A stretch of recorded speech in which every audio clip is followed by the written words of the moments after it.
Di rojiya Ramazanê de zehmetiya herî mezin a rojiyê karkerên firinan dikişînin. Lewre ew rojane bi hezaran nan ji bo fitar û paşîvê derdixin û hinek ji wan jî vê yekê bi zikê birçîyê rojiyê dikin. Xebatkarên ku hêvîr amade dikin, nan difiroşin û paqîjiya firinê dikin, dikarin rojî bigirin. Lê nanpêj nikarin.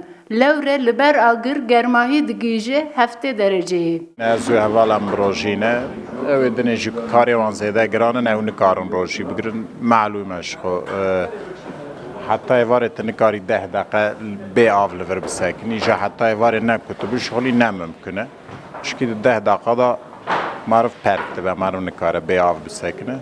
Hinek karkerên firinan dibêjin, xêra herî mezin awan e. Lewre ew hem li ber agirê firinê û hem jî li ber germa zêdeyê Amedê ji bo kesên bi rojî nan çêdikin. خير يعني معقا خير يعني جي روجي ناقرة يعني هنكي ملاج يعني كسن فتواجي نادن يعني جرام الروجي خو بقرن يعني شاب كان سيستم صايا يعني جرا يشورن طاف بيجن ساعات دو سيادم بكن لوقان تسرس بزوات كان جيجرجي زوات كان بر يابانجي تتا فطارن يولجينا كم تكارن بيجم ناندر نخن.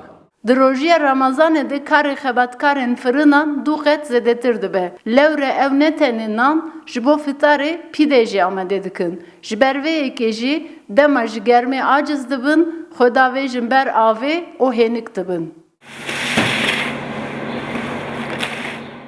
Xebatkarên firinan ji bo fitar û paşîvê nan çêdikin ku nanek bibin malên xwe.